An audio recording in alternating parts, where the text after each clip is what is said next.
Shikues nderuar, ju përshëndes, unë Amandi Bora dhe mirë se vini këtu në Sken Krimi në TV. Do të ndalemi në 3 çështje sonte. Në pjesën e parë do të flasim për vendimin e gjykatës kushtetuese 4-4, i cili tashmë pezullon nga detyra zëvendës kryeministra dhe ministra e infrastrukturës Belinda Balluku. Vendimi thotë që le të themi hyn në fuqi më njëherë pas publikimit në fletoren zyrtare, por ende nuk është publikuar në fletoren zyrtare ky vendim. Çfarë do të thotë? Do thotë që Balluku do të vijojë për një kohë, le të themi, të caktuar me ligj të jetë në detyrë. Do diskutojmë disa çështje interesante për të parë edhe rolin e le të themi anëtarëve të gjykatës kushtetuese.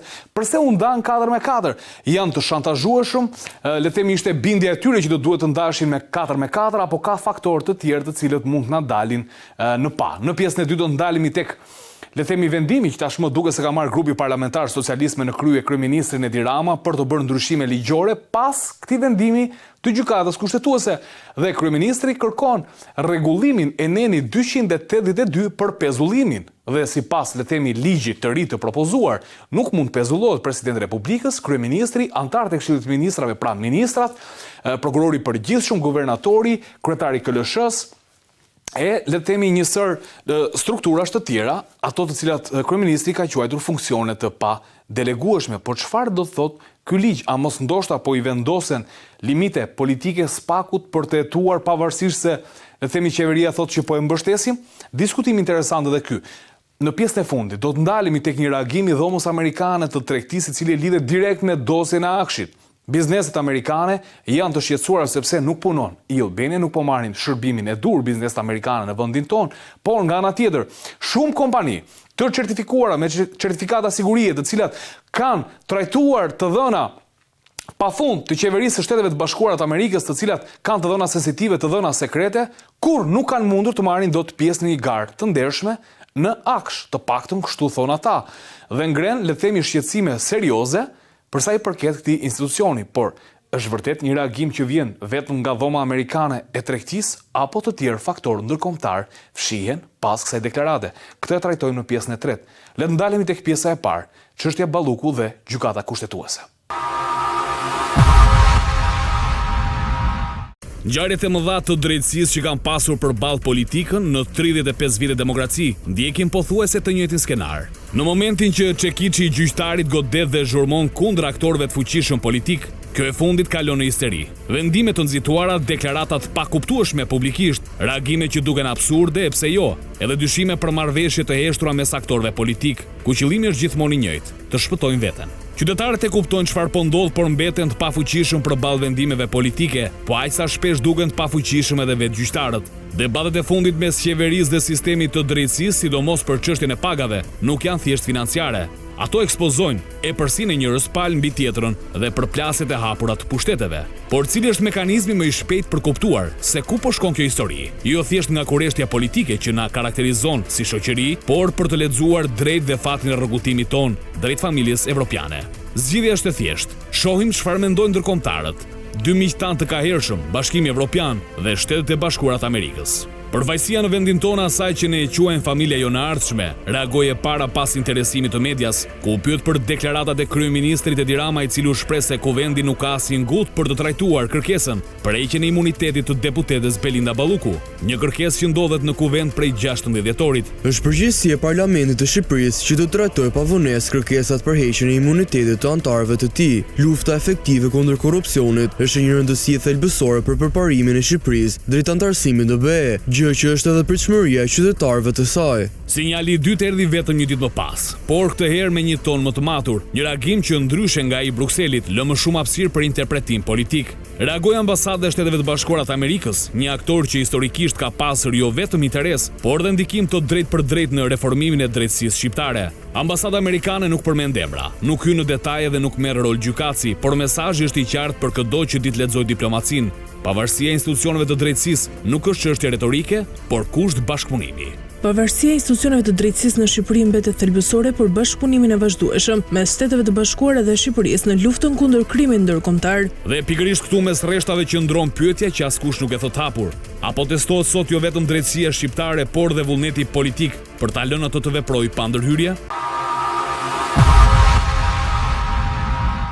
Mirë pra dashur shikues, ky ishte inserti për sa i përket diskutimit në raport me atë se çfarë vendimi mori gjykata kushtetuese 4-4 për Belinda Ballukun, tashmë e pezulluar sipas vendimit të kësaj gjykate, por që sigurisht ka hapur një debat të madh publik. Sonte në skenkrimi me mua është avokati Gylsen Zhlima, avokat, shumë faleminderit. Faleminderit për ftesën. Si dhe kolegu gazetar Basir Çollagu, shumë faleminderit. Faleminderit për ftesën. E vlerësoj. Ta nisim së bashku bisedën, si mik për herë të parë në këtë panel. Kjo barazi 4-4. Që live, sa online kemi qenë. Live, online kemi qenë. Është një, le të themi, një vendim juridik apo maskohet diçka politike pas kësaj? Unë besoj se shkon përtej vendimit juridik, duke marrë në konsiderat të kohën e të zgjatur të vendimarrjes, duke parë trysnit politike, diplomatike të pandehur grupeve, të çdo gjëje të mundshme që kishte një shtek për të ushtruar akses në këtë vendimarrje. E gjitha kjo ka pasur, le të themi, nëse marrim konsiderat informacionet tona, vendimi 4-4 ka ardhur në momentet e fundit, le të themi në kohë shtesë, një lloj penaltie për të shkuar te ky rezultat, pasi nga 6-2 në 5-3 deri në raport në favor të kujt? Në favor të qeverisë. Favor qeverisë. Të kërkuesit, të kryeministit, le të themi. Dhe pastaj besoj forcat e natyrës kanë shkaktuar një shkarkesë atmosferike që u mbrit te 4-4. Do kishim qenë tek 5-3, se kjo ishte interesi. Kur dëgjoj që thonë interesonte Ramës 4-4, Ramës interesonte 5-6-2, a ka mundësi 8-0 në favor të tij. Nuk e ul pak tensionin publik, për shembull të akuzave që mund t'i bëjnë kryeministin për një kontroll të kushtetueses, nëse do të ishte një vendim 5-3 në favor të tij, ndoshta neutralizon dhe amortizon 4-4. Ka diçka. Unë kam gjykata kushtetuese, le të themi, në çdo vend shoh që ai ka e mendimit juridik dhe përvojës e gjyqësor, në gjykatat supreme të vendeve demokratike janë burra dhe gra që kanë gjurmë në lëmen juridik dhe në karrierën e tyre. Këtu ne kemi 3 gjyqtarë, njëri prej cilëve përbuar me gjatë është 11 vjet, të tjerë janë 4-5, 7 të tjerë s'kan lidhje dhe nga të gjitha trupa, asnjëri prej tyre nuk është specializuar për drejt kushtetuese. Dhe këta do të interpretojnë kushtetutën. Dhe përtej kësaj, kam marrë 7-8 raste, për shembull, në Itali kryetari i gjykatës kushtetuese 77 vjeç. Në Kanada, Angli, SBA 71 vjeç. 63-66 në Hollanda, Malizi, 64 Serbia. Kryetari jonë e gjykatës kushtetuese 50 vjeç, sigurisht s'ka lidhje me vendimarrjen, s'ka përdorur çikiç një herë në karrierën e saj. Jo më pashme, ishte më herët. Pra, shohim që rëndësia që ne i japim asaj që duhet të jetë, le të themi, në cilësinë e vendimmarrjes në drejtësi, në lëmen juridik, duket pak anemike. Kthehemi tek e premtja, tek Black Friday ligjor, do ta quaj, Black Friday ligjor, po. Sepse këtu ka mirë dhije me tepëri, jo me kile. Këtë dhija ishte e preme për atë ditë ndoshta. Për 4-4, dhe gjithë morëm 4-4, kujt i intereson këtij, kujt i intereson ne. Unë them vendimi ishte prapë 5-3. Pse? Po nëse ishte sepse 5-3 po ekzekutohet. 4-4, pra rrëzimi i kërkesës për shkak të mosbërjes së shumicës së kërkuesit apo të palës tjetër, konsiderohet kërkesa e rrëzuar pikërisht për mos pasje shumicë në vendimmarrje, po o mund një vendim. U lanë fuqi gjoja vendimi i gjykatës së posaçme për pezullim nga detyrat e saj. Nëse merr një vendim, a duhet zbatuar vendimi? Pasoj po më një herë. Ne përdesë u marr, ne gjykatën kushtetuese do ta marrim si shenjtor të drejtësisë që do orientojnë edhe të gjithë institucionet e tjera të drejtësisë për vendimarrjen. Po këtu, po më thuaj që Balluku duket se ishte në zyrë, vazhdon në zyrë. Gjykata kushtetuese nuk duhet të jetë në zyrë. Po çfarë ka ndodhur? Tani, duke pyetur shumë miq që merren me këto punë të drejtësisë dhe ora thënë ku fle lepuri këtu, siç pyesin këta usallarë. Ne këtu vendimin në ato njoftim të bërë nga kushtetuesja, na thuhet që ndryshe nga vendimet të tjera të mëparshme, kur diku një rreshta nga fundi përmend fakti se ky vendim hyn në fuqi me një herë. Po, një pjesë e mirë vendimeve kështu janë. Shumica vendimeve janë të tilla. Fjala më një herë është në xhepin e kryeministit shofun, sepse nga dita e premte së këtij vendimi, pas u mblodhën 3 herë, 10 orë, 30 orë, a thua do kishim paqtu planetet në lëvizjen univers, dolën diku në qerek vendimi, dhe këtu tani Atë nuk thot hyn në fuqi. Mund ta lexoj. Po. Pikat për sa më lart, gjykata kushtetuese vendosi 1 rrëzimin e kërkesës, 2 heqjen e masës pezullimit dhe 3 ky vendim është përfundimtar dhe hyn në fuqi me botimin e vendimit në fletoren zyrtare. Atëherë, në fletoren zyrtare ka fletoren zyrtare? Ka publikim. Na del përgjigja hiç. S'është pra. Tani çfarë do të thotë? Se ka qef edhe kryeministri këta fjalët me hiç se përmendë edhe sot. Një mendje hiç mendje si thon kinezët, sa ti i fle libri. Tu nuk kemi një botim fletor zyrtar. Vendimi nuk është fuqi. Zoja mu shkojnë zyrë. Nëse do ishte... Është pra, është akoma ministre. Është zyrë, është ministre. Ajo është ministre, është kryeministre. Nuk është pezulluar Belinda Balluku. Është në zyrë. Se që bëjnë këta dietarët e kushtetuesës. Ata kanë, avokati di shumë më mirë se unë, kanë 30 ditë në dispozicion për të arsyetuar vendimin dhe vendimi i arsyetuar do të shkojë te gjykata kushtetuese. Okej. Pas këtyre 30 ditëve, se fillon nga Ramazani këtyra që kanë, dhe duan edhe 15 ditë ata kanë kohë ta pjekin herë, ta shkruajmë ose ta shkruajmë dhe ta votojmë. Po të mbledhim matematikën, jo si të bashkës, po nga ta matematika moderne, na dalin 45 ditë. Po, 30 dhe 15 ditë botimi. 45. Po 45 ditë ajo ka përcjell zyrë. Këtu dhe. Por çka pas kësaj? Sa kohë ka që nga kërkesa e prokurorisë edhe pezullim e kërkesës për imunitet? Në datë 15 shkurt ka mbështypjen bën. 2 muaj, 15 mars bën 3 muaj, që kalon afati 15. Por kjo 45 që e kalon afatin 15. Atëherë, 15 mars. Pra, kjo përpjekje është që të shkohet në publikim pasi afati për i kërkesës së strukturës së posaçme ka përfunduar dhe rrëzohet. Atëherë aty duhet edhe një kërkesë tjetër. I ka bërë si taksia të strukturës së posaçme, me gjithë respektin për qëndrueshmërinë dhe rresencën e tyre, sidomos të vitit fundit, pas ndryshimeve klimatike në Washington, por shoh që këtu ka një dredhi sa juridike, aq politike, që të pandehurit të fitojnë kohë dhe të mbrohen maksimalisht. Edi Rama shkurt, po mbron veten, jo Ballukun. Çollaku, faleminderit për këtë arsyetim. Kjo pjesë ishte shumë interesante. Zhdima tani do më arsyetosh pak, se janë 45 ditë cilat kalojnë dhe afatin e kërkesës së Spakut për arrestimin e Ballukut. Pra i bie që Balluku vazhdon që ndron në detyrë. Unë e shikoj pak ndryshe, nuk e shikoj si parafolës të jem realist, sepse nga aspekti ligjor duhet keni parasysh që vendimari përsa i përket pezullimit të ekzekutimit të vendimit të GKK-s, kur gjykata kushtetuese del në vendim, ajo shpreh gjithmonë që çfuqizohet, pra hiqet masa e pezullimit të aktit.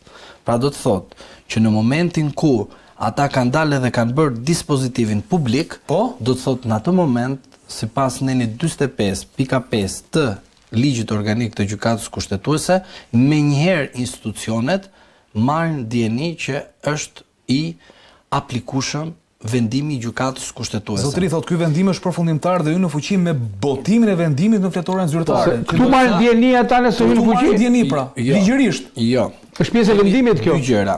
Do të keni parasysh diçka. Gjykata kushtetuese gjykon themelin, pra kërkesën e kryeministrit, dhe paralelisht ke edhe pezullimi që kërkon arsyetim të vendimit të veçantë. Në momentin kur ju e pat që u pezullua akti i GKK-s nga gjykata kushtetuese, menjëherë me dispozitiv, menjëherë në atë vendim, avokat, në atë vendim ishte shëruar në vendimin e kushtetuesës që ky vendim hyn në fuqi menjëherë. Aty ishte kjo. Ka të detyruar. Këtu pse është menjëherë? E ka të detyruar. Po pse mungon kjo klauzë? Edhe këtu e ke që thotë. Jo të vendimi kushtetuesës. Ligjërisht është në rregull. Vendimi i gjykatës kushtetuese në çdo rast jepet i arsyetuar dhe publikohet menjëherë. Po s'është publikuar pra. Jo, themeli, ndërsa eqja e publikojnë që bëza vendim të shkurtuar, po dispozitiv parë. Jo, sepse ka rregulluar vetë rregulloria e gjykatës kushtetuese dhe thotë në çdo moment të njofton ajo palët nëpërmjet faqes zyrtare të internetit dhe përmes fletorës zyrtare. Fletora zyrtare s'ka marrë vendim. Ka dy lloj, edhe të mediave kombëtare. Pra përfshi edhe mediat kombëtare. E kemi të arsyetuar, pra do të thotë që ata të cilët e çfuqizuan pezullimin duhet ta dërgojnë menjëherë te GKK-ja, te Spaku, te kryeministria. Pastaj jam dakord me parafolsin për diçka që mund ta interpretoj kryeministri si të dojë, përderisa ka imunitet aktualisht, ndërsa zonja Balluku është e rrezikuar nga imuniteti. Jemi realist. Kjo e publikimit, unë them që ka diçka që nuk shkon. Po, sepse dikush thot me shpallje, dikush thot me arsyetim si thatë ju brenda afatit 30 ditor. Jemi të dy dakord, por kemi, po duhet kemi parasysh, ju thoni me datën Valda Vullneti institucioneve kjo apo është detyrues? Edhe njëherë jo është detyrues afati ligjor, po ndonjëherë ai institucion do të shkojë deri në afatin më të fundit. Vendimi është në ekstrem këtu afat. Pra, ajo jam dakord tek ju që ka risk të shkohet në 30 ditë dhe plus 15 derisa të botohet ajo, sigurisht që për sa i përket interpretimit të imunitetit, ajo mund ta mund të fitojë nga kjo procedurë. Mund të fitojë, mund të procedurë shpëton politikanë shqiptare. Të gjithë. Ishte data 6 shkurt. Po jo, dua të them edhe çka tjetër. 6 shkurt është vendimi. Shkurti është me 28 ditë. Na shkon në 8 mars, 30 ditë po. 7 apo 8 mars, për të qenë korrekt. Plus me festën e grave i bë dhuratë. Po, fiks, domethënë po, në 8 mars.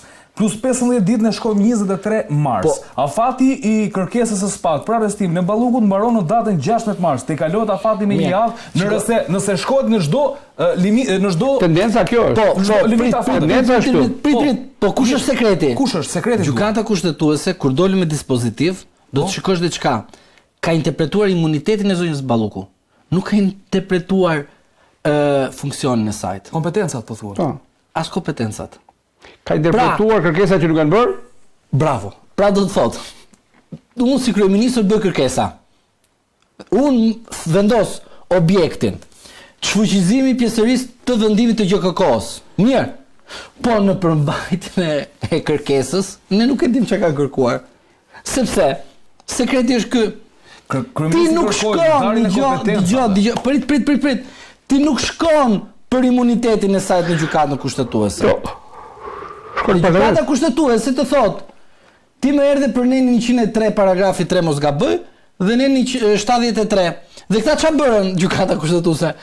Veç interpretojnë nenin 103 paragrafi 3, veç interpretojnë nenin 73 të kushtetutës. Dhe thot, imuniteti, që të çojë te komisioni mandateve, imuniteti thot nuk është privilegj. E kupton në të dyja raste. Dhe nuk shkon tek neni 7 që un kam thënë vazhdimisht tek ju që është kjo këtu ndarja dhe balancimi i pushteteve, se kemi 3 pushtete legislative, ekzekutive dhe gjyqësor. Pra, gjykata kushtetuese ose ka bë vet faj, ose personi që është kërkues nuk ka ditur të saktësoj çfarë kërkon të ndaj. Ore, kryeministri ka bërë qartë ka diçka. Kryeministri i nderuar nuk është jurist. Është piktor tani kryeministri. Na ofendon nen shumë le ta ofendoj. Ka diçka këtu. Po këtu kam parë në debatin e Bashkimit. Këtu është sekreti. Pro kryeministrit kundër kryeministrit. Unë do shoh pro ligjit kundër ligjit. Jo, nuk është pro ligjit kundër. Jo, interpretim të ligjit në raport me të drejtën. Jo, debati që thon po pro kryeministrit kundër kryeministrit. Ore, kryeministri nuk është shtylla e ndarjes së ligjit. Aty do thotë, ky pretendim i ngritur nga njëra palë a është në përputhje me çfarë kushtetuta thonë? Jo. Pra këtu duhet të përqendrohet. Dhe ajo sinqerisht ndjehemi keq edhe si qytetar që ose është e mundur që tani që ta burrat dhe gratë gjykatës kushtetuese duhen 3 muaj për ta kuptuar. Ka të shantazhuar. Jo, një sekond, do tani do të them një argument tjetër. Jo, do të them një argument tjetër. Jo, nuk është kështu. Jo, po do ta kuptoj. Jo, unë do të kuptuar të dy përgjigjestuar do bëj dështoj dy pyetje. Para përgjigjestuar dështoj dy pyetje. Ke kërkesën e kryeministrit? Ande, më i dokumentin tani. Kërkesën e kryeministrit para përgjigjesë së avokatit. Tani këtu ka, a janë të paaftë juridikisht, janë të shantazhuar apo janë të blerë? Njërën nga këto pyetje, nga këto përgjigje, publiku ka interes ta di. I ke përgjigjet e këtyre të treja? Unë dyshoj unë po. Edhe në sociale kanë marrë konsulencën e duhur për ta shprehur vendimarrës se nga duhet të janë të shantazhuar. Po. Janë të shantazhuar. Edhe të kapur. Janë të blerë? Unë dyshoj për të dyja. Edhe unë dyshoj për të besoj tek e para që ata kanë mundësi profesionale që ta marrë një vendim siç kërkohet, sepse vetë politika e ka lënë atë kleçkën hapur, litarin hapur atje. Bravo, korumin. Po vetë kanë lënë ata. Korumin ta bëj. Çoj një atje bën, nëse s'ka nga shkojnë, edhe nëse vdes njëri në sallë. Tani kishin sjellë atë vendim këtu është e sigurt që do kishim marrë një vendim të qartë. Si është marrë punë me çfarë të diçka se janë shumë dokumenta që kam. Shiko tani. Rasti Meta kryeministri Rama 2021-shin. Shiko gjykata kushtetuese. Vetëm i bie shumë pa ligj. Po, shiko çfarë bën. Pranim pjesërisht kërkesës, pushimin e gjykimit për kërkimin për zgjidhjen e mosmarrveshjes mes kryeministrit dhe presidentit. Po. Pra e pushoi këtë, por e analizoi pjesën tjetër. Po. Përse, ë? Pra interpretoj. Ishin 9 atëherë? Atëherë ishin duket 9. Ishte tek historia. Tani është moshqitja tek. Po pra, atëherë, po mirë, pra, kanë qenë numër tek, kështu që mund të merrni vendim ata, nuk kursesi nuk mund dilte 4-4. Po ç'tek tek. Prapë është numër tek, Zhlima, i jepni vendim aty. Problemi është pse shkoi 4-4. Tani, Po, Zhlima, po edhe një tjetër të lutem. Zhlima, mos në plepat 1 të gjykatës kushtetuese, plepat 1 2006 e kupton. Po, gjykata kushtetuese thot në atë kohë. Jepi. Duhet të interpretojmë nenin në 56 të ligjit dhe thot ne duhet të deklarojmë kompetencën apo jo. Ne duhet ta deklarojmë dhe nuk duhet ta rrezojmë. Sepse ne kemi për detyrim deklarativ. Pra, ta arsyetonte. Jo, sa arsyetimi është gjë tjetër. Në dispozitiv këtu, të jenë të qartë. Ai të jenë të qartë. Pra, kryeministri thot këtë, gjë kërkohet thot atë. Unë si gjykatë kushtetuese e ndaj dhe them. E drejta është te. Kë drejta është te. Kush të ta rrezoj sepse kryeministri nuk kërkon që të më çfuqizoj vendimin e GKK-s. Pse e bën kështu? Pse e bën kështu? Pra pse nuk e ndau Zhlima? Mos ma shpjegoj më. No, ta tha. Pika 1 2 3. Ma thuaj. Të bler në presion edhe të paf. Okej, u krye. Zhlima, faleminderit Zhlima. Zhlima, faleminderit. Çollaku. Ka pasur 2 reagime. Po. Me kërkesë të medias janë përgjigjur Komisioni Evropian dhe ambasadave Shtetit të Bashkuara të Amerikës. Po nis me Shtetet e Bashkuara të Amerikës. Që thon, pavarësia e drejtësisë është një kusht, domethënë është thelbësor në marrëdhëniet bashkëpunuese midis Shtetit të Bashkuara dhe Shqipërisë në luftën kundër krimit ndërkombëtar. Dhe është tipikisht për çështjen Balluku thonë që nuk trajtojmë çështjet të cilat janë procesi i gjuhë. Kanë slogan gjithë ambasadat. Si ma lexon këtë? Shumë diplomatike, e ka mesazhin brenda apo është pa mesazh fare? Unë besoj që kjo është një kujtesë në adresë të mazhorancës të kuvendit që kërkesat gjithë Bashkimin Evropian dhe Shtetet e Bashkuara, gjithë fokus, pavarësisht zigzaket dhe mëkatet e strukturës posaçme dhe drejtësisë e kanë investuar aty në këtë mbështetje. Tani ata shkojnë një betejë, një luftë të hapur të mazhorancës, të kryeministrit me SPAK. Kjo është ashiqare. Dhe qëndrimet pra nga kërkesat mediatike më shumë të quhet Bashkimi Evropian dhe ambasadës së bashkë, janë përshtasim pavarësinë e gjyqësorit. Nga kush cënohet pavarësia e gjyqësorit? Nga politika? Natyrisht, nga pushteti. Konsiderohet ushtrim i ndikimit të paligjshëm. Presioni. Pra ka kodi një shteg aty për t'i kujtuar burrit apo gruas së pushtetit që përzihet në punët e drejtësisë. Që duke konsumuar elemente veprës penale edhe publikisht. Po thuaj që SPAK në moment mund ta marrë kryeministrin pa ndehur për pengjim të drejtësisë? Duke konsideruar veprimet dhe çështjet, ata mund të kenë të dhëna të tjera, se mund të ketë edhe korrier dhe posja që shkojnë atje në emër të tij, për të quar si rastësisht. Prokurori Qershës Ballukut është kalosur, është bërë fakt publik tashpo, me telefonin e një ish ministri ku ka folur kryeministri. Kjo është jo sekret. Çfarë quhet kjo? Kur kryeministri me telefonin e një ish ministri dhe deputeti ushton presion mbi prokurorin e kësaj çështje, kjo është edhe kanosur edhe presion edhe ushtrim ndikimi. Dhe për këtë prokurori duhet të kishte regjistruar procedim penal në adresë të kryeministrit. Nuk ka gjë, se ne kemi dëgjoj shpesh, nuk hetohet kryeministri në detyrë për kur. Po nëse vërtet në detyrë apo në kushtet flagrancës pas sa që çojnë. Kur kryen veprën penale, çmoj se nuk duhet merr në konsiderat, është apo jo në detyrë. Ai mi barabar para ligjit po, e shkeli zotëria le të hetohet. Ne themi është fajtor, por marrën hetim. Dhe sa shpjegime drejtësisë, prokurorisë dhe gjykatës, cila është ajo duhet na jap ne përgjigjet. Është fajsi, është princip penale, e ka shkelur apo jo. Prokuroria ka pretendim. Çon dhe provat e saj. Nëse ka, gjykata të thotë, ne jemi të bindur që kjo ka ndodhur. Nga shkelur ligji. Unë e zova diçka te ky reagimi i ambasadës amerikane, domethënë, po ka qenë më gjyqësorit, më ashpër, më qartë. Do ta trajtojmë tek çështja e dytë aty, sepse kemi mundësi që na lidhet mirë me çështjen e dytë me reagimet e Ramës mbas këtij vendimi. Tek ambasadë. Dhe ka diçka. Më fal Andi. Për te këtij deklarimi, ngaherë ne lexojmë edhe veprimet. Për shembull, ndihmës sekretari i shtetit Mark Fleming ka ardhur këtu dhe ka shkuar, ka qenë 17 nëntor. Data e vajtjes tij në SPAK. Me 10 dhjetor ka ardhur drejtori për Europën qendrore dhe lindore. Ka shkuar vetëm në strukturën e posaçme 10 dhjetor. Unë po të mbledh datat. Me 28 gusht të ngarkuar me punë. Nancy Van Horn ka shkuar në kryeministri 20 minuta. narkoterrorizmi, njëron tjetër kalon në të hesapet e dosë sajt kjo. Me 2 dhe 3 shtatorë Altin Domani në SBA pikërisht për narkoterrorizm.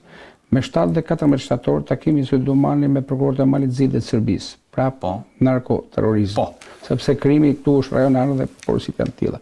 Kjo ka qenë, themi, bombardimi i partnerëve në mbështetje të strukturës, por edhe në kujtesë, siç është refreni i ambasadës amerikane, këtë luftë do ta bëjmë bashkë. Nuk na lënë dot vetëm për 2 arsye, se bëjmë dot dhe kundër narkotrafikut të Çollaku dhe atyre që janë të lidhur me to.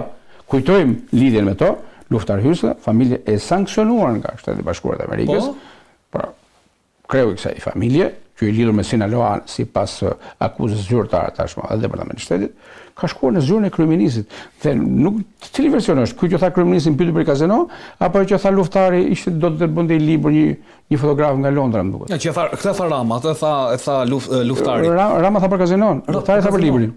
Luftari kishte një mik fotograf britanik. Pa ishte më i sinqert Rama. Okej, vetëm se prandaj s'më bëri. Ishte më i sinqert Rama por kazino. Akuza që vjen nga Meksika është për kish pasnjë para në kazino. Po mirë, po këtu rasti, domethënë ambasada u pyet për çështjen Balluku, orientimin e kishte. Duket sikur doni ç'të doni me çështjen Balluku, sepse jo, nuk është ashtu. Domethënë, a mund ta lexojmë kështu është pyetja? Apo nuk e lexojmë dot kështu? Për sa kohë ata mbështesin drejtsinë dhe thonë që është e pavarur, janë duke i dhënë besim asaj në kërkesat e tyre. Okej.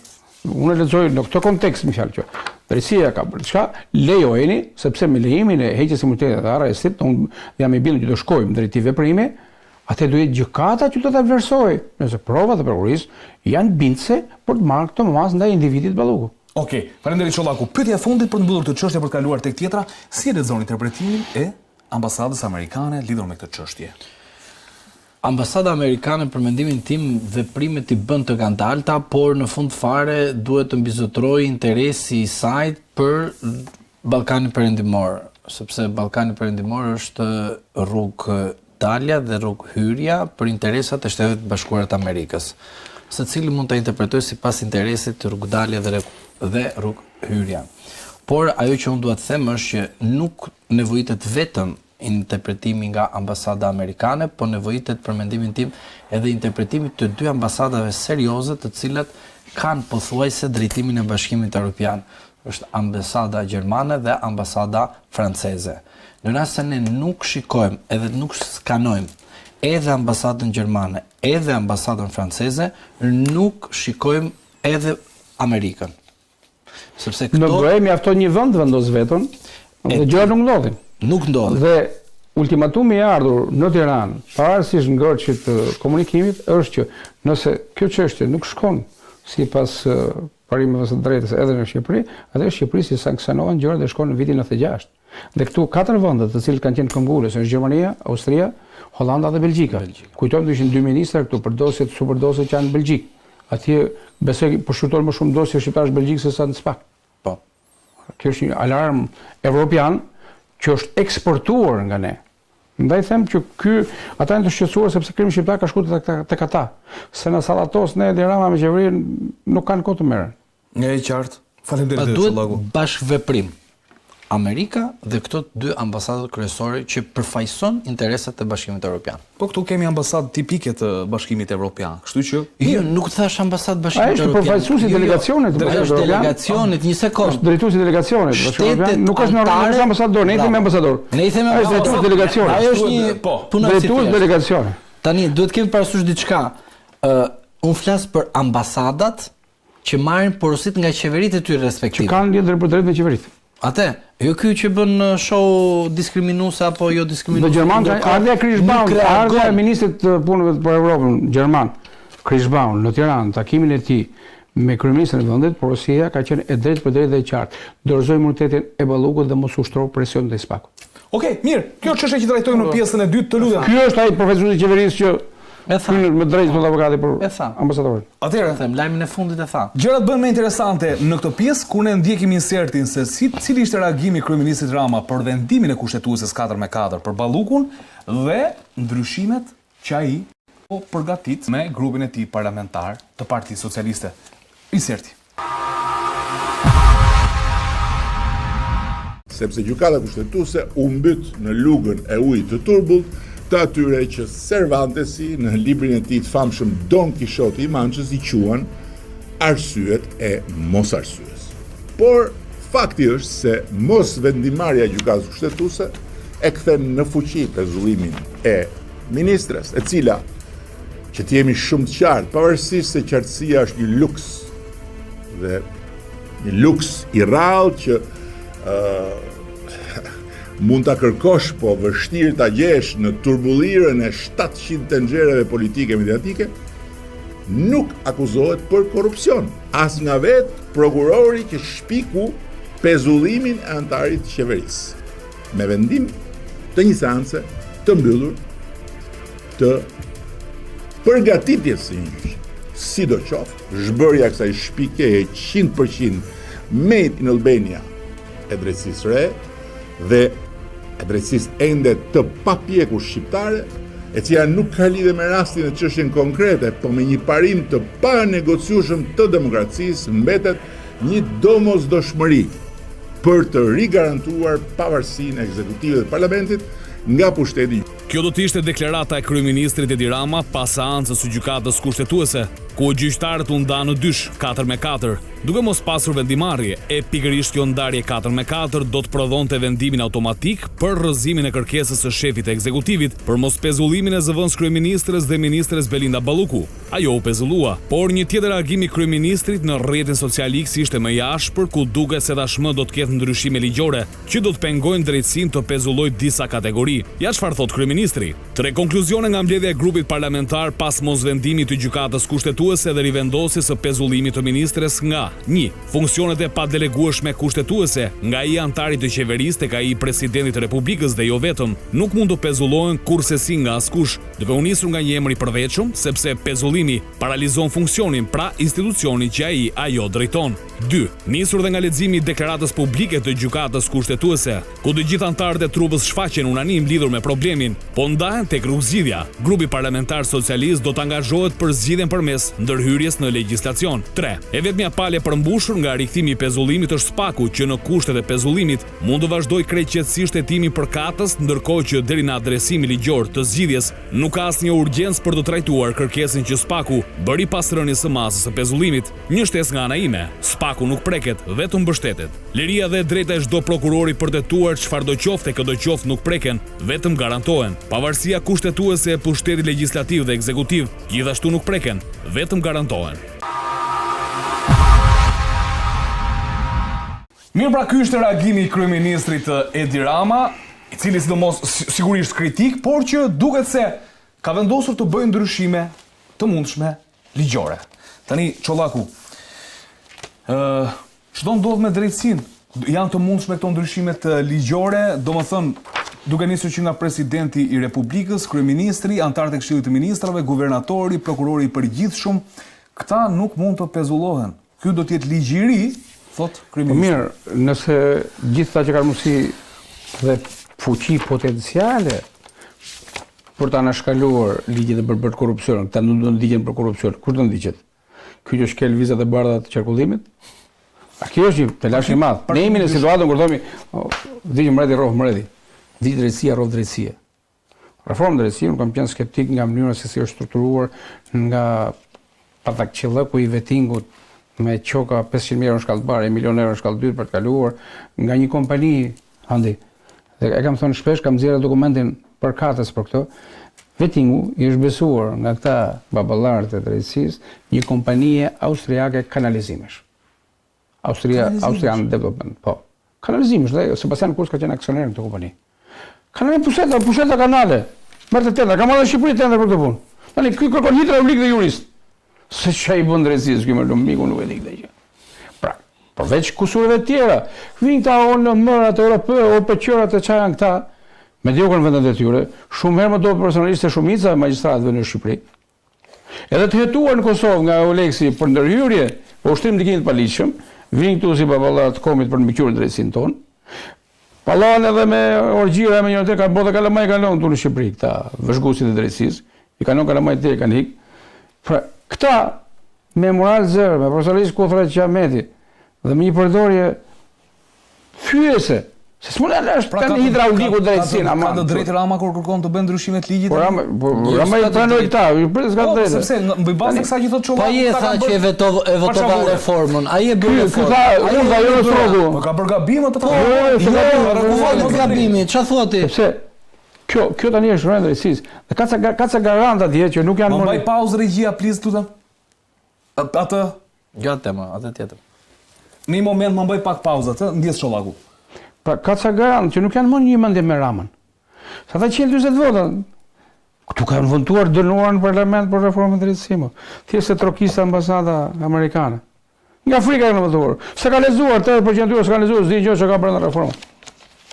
Sigurisht, dhe përdori efekte që i kanë ngritur kartonat. Faleminderit. Tani atëre nisur dhe nga leximi i deklaratës publike të gjykatës kushtetuese, ku gjithë anëtarët e trupës shfaqen unanim lidhur me problemin, por ndahen tek rrugëzgjidhja, grupi parlamentar socialist do të angazhohet për zgjedhjen përmes ndërhyrjes në legjislacion. E vetmja palë e përmbushur thot për rikthimin e pezullimit është spaku. E vetmja? Palë e përmbushur nga rikthimi i pezullimit, pra nga pezullimi i Ballokut, këtu është i përmbushur vetëm spaku, kërkesa e spakut. Me që unë nuk shoh. Po vendosen limite këtu. Dgjoj, ka një Rama në propagandë është në avantazh në raport me realitetin. Me gjithë aktorët politikë. Ne përdorin dhe media ne përdorin 90% se. Që pse ka kaq dashuri ndaj spakut këtu dhe nuk ja dorëzon zëvendësin e tij pikërisht ty të kënaqurve nga vendimi? Me që Rama është një mbështetës i madh, duke ndalon kur spakun tha. Të hetoj qetë, si të qetë. Pse hetoj trezor? Spaku preket vetëm mbështetet. Pra le të vazhdojnë. Si po mbështet? Kërkesën. Spakun, kemi të gjitha ato raste të vendimmarrjes së kërkesave të strukturës posaçeve tani edhe të krimeve të rënda më herët, që asnjëra prej tyre nuk ka pasur këtë trajektorë të vendimmarrjes. Edhe Arben Ahmeti, edhe Ilir Beqe, edhe Rën Veliaj, edhe Semir Tahiri kanë pasur një marrëdhënie shumë herë më të afërt me Dirama se Blinda Balloku. Në raport qoftë profesional dhe mitësor. Çfarë diferencë Balloku? Çfarë diferencë? Balloku është, le të themi, pengmarrësia e Tiranës. Pengmarrësia e Tiranës? Materiale shtrënguese që ka Balloku detyron Raman në këtë sjellje. Dhe Rama nëpërmjet kësaj zërritje. Shtrënguese i ka Spaku, ka Balloku vet. Edhe Balloku dhe Spaku. Spaku do i ekzekutojë, por Balloku ndoshta i ekzekuton në marrëdhënie private. Tani, kjo zërritje shkon për këtë arsye sepse Balloku është paradhoma hetimore e Ramës. Ato vendime, edhe në përgjimet e ndala, thotë këtë e do Rama, këtë më thë Rama, këtë më thë Rama. Dhe unë këtu nuk e shoh edhe me vend vonesën e strukturës posaçme. Po mirë, kur ajo të ka thonë në disa raste që janë publikisht, ka shumë të tjera që janë në përgjimet, ato 16.000 faqet, apo 60.000 që mund të kenë ato. Këtë e do Rama, këtë tha Rama, këtë tha Rama. Po këtë Ramën e gjeni do të ku është ky që ta thrisit ta pyesëm. Pyetni edhe këtë se mos dinë gjë ky. Sa tu ka thënë më tha Rama, më tha Rama, më tha Rama. Se mund të thotë po ose jo. Pra, parrethana në dieni të çështjes, çdo individ tjetër i përmendur duhet ishte thirrur shumë herë më shpejt. Pavarësisht statusit të kryeministrit, të shkojë te zotëri që të ta sqarojë te publiku. Ky zotëri ka thonë kësaj apo flet në hava kjo sojnikja këtu ke dosjet. E qartë. Çollaku, faleminderit. Do rikthehem sërish. Zhvima. Ndryshime në legjislacionin shqiptar. Neni 222 kërkon të ndryshohet. Regjia, do ta kemi nenin 242. Çfarë është ajo se shumë të vogla? Lista e atyre që votuan në 2016 reformën në drejtësi, që ishte në të vërtetë reforma e padrejtësisë. 140 emra. Dhe keni 140 emra ku zoti Rama radhitet këtu dhe ka votuar pro deputet i Partisë Socialiste. Po. Pra, duhet kemi parasysh që pas 10 vitesh pothuajse, zoti Rama del në kundërshtim me veten e tij. Pse del? Sepse pikrisht ka qenë ai i cili ka thënë që unë nuk bëhem avokati i asnjërit nga Partinë Socialiste, përfshi Sajmir Tahirin, Erion Veliajin, Arben Ahmetajin, edhe shumë të tjerë të cilët shkuan në drejtsinë e tij, sepse duhet jemi realist. Zoti Rama ka thënë që unë e bëra drejtsinë. Pra, derisa unë e bëra drejtsinë, do të thotë që personat të cilët zoti Rama nuk dilte për avokat, do të thotë që janë futur për shkak të zotit Rama në burg. Dhe tani për shkak se zoti Rama kuptoi që drejtsinë që bëri ishte drejtësia pikrisht e kësaj kushtetute këtu, që vjen si manual i kushtetutës ose manualit më mirë të 1944, kemi rastin konkret të kushtetutës së 1976. Kushtimi mos e ka troma, më Neni 104 thoshte prokuroria është mbi palët. Po. Dhe zoti Rama u gëzua nga viti 2022 deri në 2025 kur spatën ja dha Altin Dumanit dhe në fund fare zoti Dumani bëri atë që donte zoti Rama. Çfarë? Arrestoi të gjithë njerëzit të cilët arrestoi të gjithë njerëzit të cilët ishin të opozitës për të bindur qytetarët që Dumani nuk është kundër opozitës, arrestoi edhe njerëz që ishin rreth oborrit të zotit Rama. Po kurse si nuk ka pyetur zotin Rama për asnjë nga personat që janë brenda në burg sot që kanë bashkëpunuar me zotin Rama. Pas ikës Dumani, ndryshoi diçka? Unë po flas tani për Neni 242, nuk më intereson pas ikës Dumani, sepse mentaliteti për mua te Spaku është i njëjtë. Thjesht tani ky i riu ka një problem. Është në një manastir, është kombëtar dhe ndërkombëtar dhe është duke rrëfy. Tani nuk e di. Kur të dalin nga konkluzioni i manastirit, atëherë do të flas dhe do të them. Momentalisht nuk futem. Pezullimi i ushtrimit Hajde futen te publik. E falenderojmë zotin Premçin sepse bëri gjën më të bukur. Prokurori. Pse cila gjë? Sepse luajti politik. Pra, mori zonjën Balluku në tetor edhe vendosi të pandehur. Po. Me një akuzë që dënohet në maksimumin 5 vite. Po. Pasi e pa që situata nuk ishte mirë për veten e tij në raport me zotin Rama gjithmonë, vajti dhe kërkoi GKK-s pezullimin e saj nga detyra e zëvendës kryeministres. Po. Pasi gjykata kushtetuese mori një urdhër politik, sa ashtu e ka interpretoj unë, edhe e pezulloi vendimin e gjykatës së riktheu Ballukun në detyrë. Po, e ktheu në detyrë, ai vajti dhe kërkoi heqjen e imunitetit të saj në parlament. Kjo është një lojë e cila luhet kur një person është aktor politik dhe jo të jetë një prokuror. Sepse ndjekja penale kur bëhet në mënyrë graduale do të thotë që ti shërben politik bërjes. Që jemi në këtë situatë që në herën e parë diskutuam gjykatën kushtetuese. Një sekond për mos prishjen e provave. Jo, ka ka lidhje. Prokurori kur thotë që personi prish prova, aplikon në 228 të kodit të procedurës dhe vepron dhe kërkon autorizim nga kuvendi menjëherë. Nuk rri duke marrë aty prit presim. Po mirë, pse nuk e vendosi zonjën Balluku detyrim paraqitje pa kalu fare në parlamentin? Pse se ka presidenti Berisha? Si e presidenti Berisha, po Berisha çfarë? E bëm direkt në Berishë se kishim Irenën edhe gjithë me radhë. Ishte vendimi që hasin Grosit e Kushtetutës. Ata kishin marrë një vendim pa kaluar në parlament. Bravo. Dhe tani kërkojnë të shkohet në parlament. Dhe e ndihmon Ramon. Pse? Se Rama thot, nisem nga ndryshimet e ligjit kodit procedurial penal. Them të qytetarët që kjo drejtësi nuk kishte ajo që i duhet meritoje dhe tani çfarë bën Rama? Prit një sekond se këtu është sekreti. Po. Në vend të bëj diçka me zyrtasi juridike që të presi edhe të shprehet edhe gjykata e lartë, sepse gjykata e lartë se ka edhe rekurs, edhe ajo ka të drejtë përmes rekursit, gjykata e lartë është gjykata e ligjit që bën interpretim të ligjit. Po. Dhe në vend të priste edhe gjykatën e lartë, mos ta çonte më fare se unë s'e lidhe fare, mua më pëlqen që ai do ta çojë deri në fund edhe zoti japi autorizimin sepse bie në kundërshtim me ato që thonte nuk bëj avokatin e askujt dhe në fund fare u bë jo avokat për studi avokatie. Balluku duhet i heqë avokatët. Po, ka vetëm Rama. Pra, nga kjo këtu përmbajtje që kupton ti, ka zyrë juridike të Rama. Po s'ka problem. Po Rama po pse punoi pa Rama ata? Mirë, dakord. Tani, ata nuk shkojnë në tualet pa pyet Ramën. Tani, shkojmë tani tek rasti i 242-shit. Ky është Neni që do të ndryshojë. Po, ai do ta ndryshojë dhe ai thot, mos të pezullohet presidenti kryeministri. Edhe ministrave, edhe ju këtu, edhe ju them, kushtetuta në 90 paragrafi 2 thot presidenti shkarkohet në shkelje të rënd të kushtetutës dhe kur kryen një vepër të rënd penale dhe përsëri ka shkuar dhe e ka mbrojtur me imunitet. Ajo aty është për furçe. Ai ishte për Edi Ramën. Pra, ai nen aty, ti e di se ka një letër. Ai nen mund të quhet vetëm Neni Rama, si është puna Neni Basha, ai do quhet Neni Rama. Ma e men. Ne bën kushtetutën si punë kullave në Tiranë, kulla Vilani dhe kulla Vilani ligjit. Pra, e kupton, pra, nuk e vendosin dot ne pezullimin e presidentit, sepse vetë ka të mbrojtur kushtetuta. Do ta bëj ligje, i maroj. Ai e ka dhunat.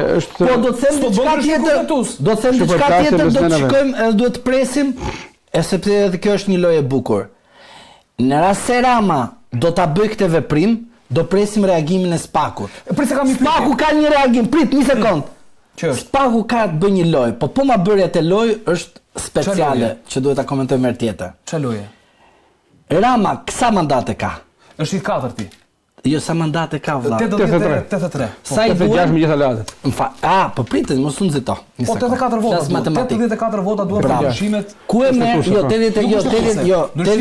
Për kodin, për ajo është kod. 2-3 do i bëhet 84. Dhe ku do marri? Nga Partia Socialdemokrate. Tom Doshi. I ka votat. SPAK-un a doftoi zotin Tom Dosh se sa herë ai kandidonte, eftonte edhe u paraqiste në SPAK. Tani unë këtë pyetje kam. Dhe te kjo pyetje pres të zbatoj që kërkon Xhafa të çojë në strukturën e posaçme. Po, është një presion ekstra. Unë refuzuar nga SPAK-u. Unë pres se si do reagoj SPAK-u. Edhe pastaj herën tjetër do të vi të them çfarë mendimi kam unë. Aty ka një risk. Por me presione nuk duhet ta aplikojmë vdekjen penale. Nuk jam dakord. Faleminderit, më pëlqeu kjo çështje. Me presione nuk jam dakord. Ka një risk shtesën. Që është se zotëria do të prek nerin 224 që mbron këta pezullimet nga të tyre të shënjisë vetë dhe të ka futur edhe ca komshinj. Puna është se ai fillon me atë. Pa e ka hallin, unë besoj që e ka të shpërdorimit e tyres, që ka një numër i konsiderueshëm akuzave për ministrat e tij, edhe të shkelja barazisë në tendreve. Është çametin atë sa duani. Këtu ka gjë të çuditshme. Ta thonë që pezullimi nga detyra i zëvendës kryeministës. Ne nuk po flasim për zëvendës kryeministës, po flasim për një hajdut e mundit. Po flasim për një individ i akuzuar për vjedhje. Vjedhjes në fjalë popullore është hajdut. Jo, po e ka shkeljet barazisë të tendreve? Akuza. Shkelje barazisë në tendrave, po flasim se çfarë ka sjell pasojë kjo shkelje barazisë. Po këtë përcaktojmë dot ne. E ka thënë prokuroria vetëm. Na mungon ja 50 milionë euro vetëm do nga këtu, se shkoi aty në Stamboll dhe Dorovitin ndasëm te shoqënia detyrimisht i atribuohet që këto mund të ketë marrë ballë. Kolegëve. Jo, detyrimisht. E gjithë procedura, jo, nuk është logjik. E gjithë procedura e mëparshme e fitimit të këtij tendri nga subjekti Gjoka ishte 140 asaj ishte. 140 milionë euro po themi, po. Kishin rënë dakord edhe ustallarët, edhe komisioni procedure të vlerësimit të oferta, edhe fizibilitetit, i gjithë struktura e vlerësimit të investimit ishte dakorduar që këto para mjaftojnë për ta bërë këtë punë. Çfarë bëri vaki që kërcymi 190? Dhe punë e bëri pikërisht kërkuesi për 140. Ku shkuan këta? Dhe ky është pretendimi fillestar. Pra akuzat e para të strukturës posaçme janë për 2 procedura për Ballukun dhe kur kanë mbritur kërkesa në parlament kanë qenë për 11 procedura prokurimes. Pra u shtuan edhe 9 gjatë rrugës. Duhen shtuar edhe një 10 që ne flasim tani për kërkesat, Pra kemi nga 211 dhe nga 190 milionë euro që u diskutua fillimisht, sot janë 1.2 miliard euro në pretendimet e prokurisë që po diskutohen. Okej, pyetja. Komisioni Evropian ju përgjigj medias duke thënë duhet që parlamenti me njëherë të marrë në trajtim, ta adresoj.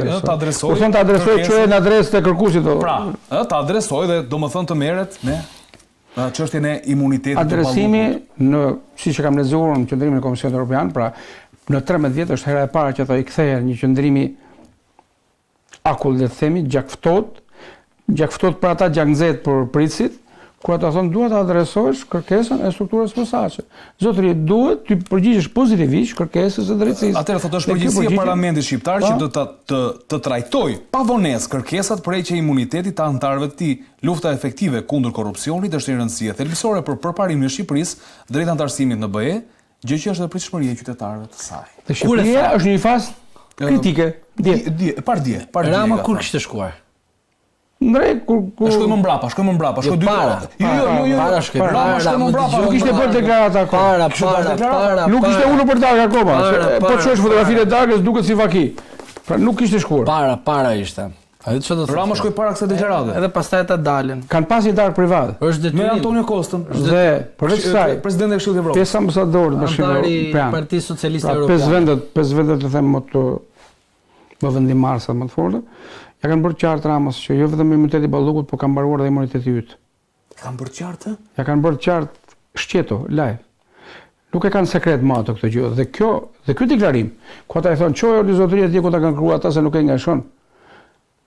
Se mund të përballet Rama me këto zgjedhje të reja dhe me këto klimë re të sigurisë posaçe me guximin amerikan që ata po konsumojnë detyrën e tyre, duhet ta kishin shqiptar fatikisht, sepse taksa shqiptarë qytetarët e duan për të besuar rezultatin, por them që si tha Peleshit, mu më tha Taulanti, tha, që është kjo mu, nuk është Kalqeto kjo mu, ta gjuhën penaltina ta gjushti, ta zotëri duhet t'jenë atje, çfarë kërkon ligji, çfarë kërkon Taulanti të bësh mbledhje.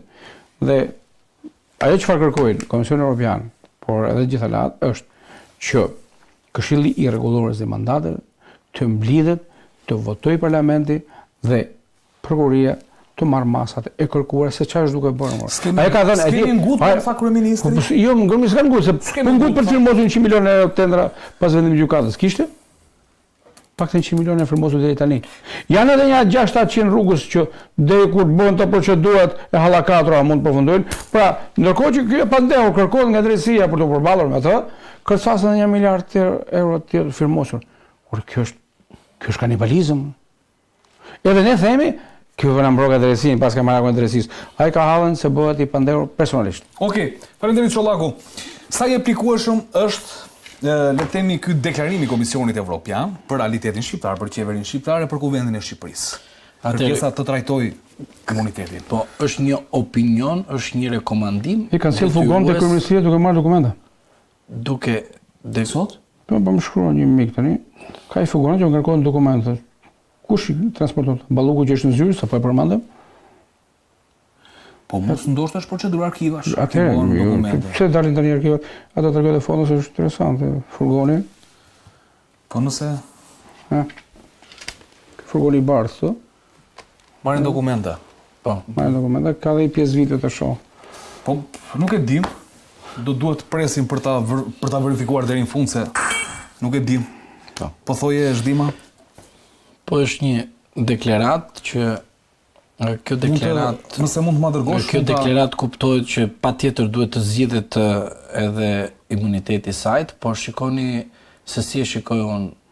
Nga njëra anë vendosim Bashkimin Evropian në lojë, nga ana tjetër vendosim Kuvendin e Shqipërisë, nga një anë tjetër vendosim Gjykatën Kushtetuese dhe ai i cili do të jetë viktime e kësaj ngjarje të imunitetit është zoti Rama, sepse mundet i kontrollojë gjithçka, pra të kontrollojë të gjitha, po në fund fare ai do të bëjë dhe një lojë të bukur. Dhe kush është loja e bukur? Të aplikojë nenin 288 dhe 289 të Kodit të Procedurës Penale. Çfarë do të thotë kushtet e procedimit për deputetin, pra po imunitetin. Tek paragrafi 3 kemi kushtet e flagrancës. Pra, tani zoti Rama është në një luftë tjetër. Që të ndihmojë zonjën Balluku akoma dhe më shumë. Si do ta ndihmojë? Në rast se prokuroria thot, unë nuk do ta arrestoj për këtë dosje, po unë do shpik si prokurori një dosje tjetër në kushtet e flagrancës. Edhe në ato kushte. Në momentin e intimimit dëshmitarëve përbën flagrancë? Po, përbën. Por kemi një sekret tek neni 288 dhe 289 që e dua shumë të them vërtetën, edhe thot. Sekretet apo nenin? Nenet. Çdo arrestim në flagrancë Kuvendi mund ta rrëzoj. Edhe sekretet e nenet. Eksakt. E kupton? Mos të më duhet mos. Ti thoi kështu siç është. Nuk ishte tendencioze avokat. Atëre thot, kur jemi në kushtet e flagrancës, deputeti arrestohet. Pra, ndalohet. Arrestohet. Jo ndalohet. Verifikohet ligjshmëria e ligjshmëria këtë ndalohet. Por ç'a ndodh? Kryetari i SPAK-ut merr më njëherë kryetarin e Kuvendit dhe kryetari i Kuvendit mbledh më njëherë Këshillin e Mandateve dhe vendos. Por, po ta lexosh aty thot, kur Kuvendi vendos heqjen e masës së arrest në flagrancë, deputeti lirohet më njëherë. Çfarë do të thot? Vet ligjvendësi ka dhënë atribute gjyqësore. Si gjykat. Pra, aty thot, vendos heqjen e masës. Pra, e shikoni çfarë jetë tjetër juridike do jetojmë në 2026-s. Pra, e kuptoni në cilën situatë jemi. Pra, nga shtatori e deri tani është e tmeshme, gjykat kushtetuese, gjykat posaçme, prokurori. Mos po pranon dot. Jo, se pikrisht zoti Rama ka lindur gjithë këtë situatë juridike që në fund fare të bëhet mbreti si vetë Rexhepi i Turqisë që kishte shok dikur apo nuk e di, ka prish pazar. Tashmë po shohim mediatorë. Por duke kopjuar manualin e atij të Turqisë, ne vim në një fakt tjetër që shumë i rënd. Rama po përpiqet që nëpërmjet të këtij pretekstit për zonjën Balluku të futet në tryez dialogu dhe duke bërë palët të gjitha duke menduar sikur Rama është drejt një rreziku, e sigurt të hapim klapa këtu, është në rrezik, mbyllim klapa tani, por palët politike duhet të luajnë me strategji, se tani lufta është më e egër, sepse do kërkohet ndërhyrje në kushtetut, ndërhyrje në ligje të posaçme dhe e sigurt është që Partia Socialiste është një parti edhe ka një peshë elektorale. Por zoti Rama don të përfitojë që të vazhdoj qëndrueshmërinë e tij në Partinë Socialiste pavarësisht gjithë këtyre skandaleve që e ndjekin. Okej, faleminderit Zhllima. Pyetja e fundit Çollaku për ta përmbyllur. Të gjitha këto ndryshime ligjore, ndoshta mund të kërkohen ndryshime kushtetuese dhe unë jam i bindur që opozita, nuk e di pse kanë bindje, po opozita është aty për një pjesë të ndryshimeve kushtetuese, të paktën për numrin e deputetëve Berisha ka rënë dakord që ta çon 100. E ka pranuar që ndryshimet kushtetuese pranohen. Tashi se do bashkohet për të tjerat, nuk e di. Apo kornizohet lufta e SPAK-ut kundër ministrave, se Rama thot SPAK-u mbështetet, por duket sikur I vendos korniza politike. Shiko se ti vazhdohet to, por ne nuk ta japim as imunitetin, as ta pezullosh. Kupton? Unë shoh një përballje të Ramës, le të themi, me prokurorinë, me SPAK-un kryesisht, pra, sepse kjo është e gjithë reforma drejtësi këtë ka risi, le të themi. Gjykata speciale nuk duhet ndodhte, gjykata speciale janë gjykata lufte, natyrisht, por përtej kësaj shoh mbështetje të kufizuar, shoh kundërshti edhe në raportimet e bëra në kuvend nga ana e strukturës posaçme, konstatohet në mënyrë të përsëritur që numri I denoncimeve nga administrata është I ulët deri në hiç, çka do të thotë ka një mungesë bashkëpunimi, ka pasur edhe një urrë të brendshëm për të mos I lejuar të futen në përzyra kur ata vinë për të kërkuar për të marrë materiale. Kujtojmë nervozizmin e Ramës, pse shkojnë. Po, sigurisht, pse shkojnë. I kalon pas dera, po edhe ajo e patllakeve. I kalon pas dera, jo pak herë, pse çarën këta me patllake, pa patllake, vinë marrin telefona. Kujtojmë deklaratën e tij për telefonin personal, pse edhe mua do të marrin telefonin. Ai di diçka, Rama nuk është njëri I pa informuar. Edhe telefoni I tij do ketë takim me BKH-n, nuk është ndonjë sekret tash po. Sepse janë dosje që çojnë aty. Kujtojmë që kemi hyrë në vitin e 5 të regjistrimit procedimit penal të dosjes Charles McGonigal. Sipas deklarimit të Dumanit, pra në një nga daljet e tij në kuvend, është theksuar që në janar të vitit 2022 është regjistruar ky procedim penal në SPAK. Çështja me dhe ka përcyer janarin e 2026, pra kemi hyrë në vitin e 5. Dhe aty janë Rama, Balla, Gjiknuri, Veliej, pra të denoncuar. Në dosje? Po, sigurisht kam parë pjesë të padis, dhe asnjëri prej tyre nuk është thirrur për dëshmuar, paktën për dieni dhe më tej sipas fazave hetimore shohë se si do jetë të kualifikuar vepra penale. Kjo është dosje shumë e rëndë, shumë e madhe. Aty ka spionazh, shërbime sekrete, biznese, blerje, ka një pafundësi gjërë që amerikanët e kanë dhënë drejtimin në drejtësisë tyre. Ja kanë dhënë, po SPAK-ut I kanë dorëzuar diçka? Po, sigurisht. Ka letër porosie drejt Shtetit të Bashkuar të Amerikës, kanë komunikuar, kanë shkruar materiale, por nuk e di se si e kanë dhënë këto, si janë shpërndarë, se ka dhe punimin në autostradë, si kanë çuar rrugët, kë duhet thrasin, kë duhet të shtyjnë, kë duhet të qortojnë. Pra, aty është fakt që 4 vjet, 5 vjet nuk e thirr asnjëri prej tyre. Ose ke thirrë s'na ke treguar nesër, ka dhe shumë I rëndësishëm Çollaku. Si? Faktori kohë në politikë dhe në drejtësi dhe në raportet midis të dyjave shumë I rëndësishëm faktori. Se kur është momenti që ti do për të mbledhur prova dëshmi është falimentuese nëse nuk ekzekutohet në afatet e tuara për drejtësinë. Dhe këtu kemi parë në jo pak raste, edhe në zgjedhjen e zotit Braho, drejtuesi I strukturës posaçme, në takimin e parë që ai pati me prokurorët, një nga këshillimet, le të themi, që pati si porosi kolegëve, ishte të nxitojmë dhe të vëmë prioritet dosjeve të vjetra. Dosjet e vjetra, ku hyjnë ato të skajenkrove për krim të organizuar, ka ministra, deputet, biznesmen, bashkiak, funksionar drejtësisë, sigurisht dhe gazetar, që janë aty në të çopën e madhe, që ka ca gishta pluhur për të hequr. E qartë, faleminderit Çollaku, ne do vijojmë së bashku pjesën e fundit të këtij emisioni për çështjen e dosja e fundit do të thojë që se ju do largoni vetë po. Po, thjesht do thojë që nga mesazhet e larta vinë që ato emrat të cilët përfshiu parafolsi me shumë të drejtë që nuk po jetojnë nga kjo drejtësi e pavarur e panshme. S'po jetojnë se thuhet dot, po s'janë thirrur. S'janë thirrur. Mos më bëj gabim me ligjore. Është e sigurt, po ndonjëherë bëjmë gabim sepse është me qëllim. Nuk janë thirrur, edhe për shkak se nuk janë thirrur sepse dikush del shumë qartë në shumë veprime. Dhe ajo vepër penale ka vepra penale që do thotë veprime aktive dhe njëri nga personat të cilët citoj, zoti Çollaku, ke informacion këtë zhdima? Është shumë aktiv, shumë ngjarje. Ke informacion? Edhe unë jam i bindur në rast se shkojmë në procedimin penal. Në përqindje të lartë të pjesëmarrës në shumë procedime. Shumë. 80% po themon. Po, edhe në rast se shkojmë, duhet shkojmë në kualifikimin e veprës penale, jo në bashkëpunim të thjeshtë, po si organizatë kriminale. Dhe ky është shumë e rëndë. Ky është telashi dhe paniku. Po ndodhi kjo, atëherë unë mase duhet filloj të reflektoj për spakun.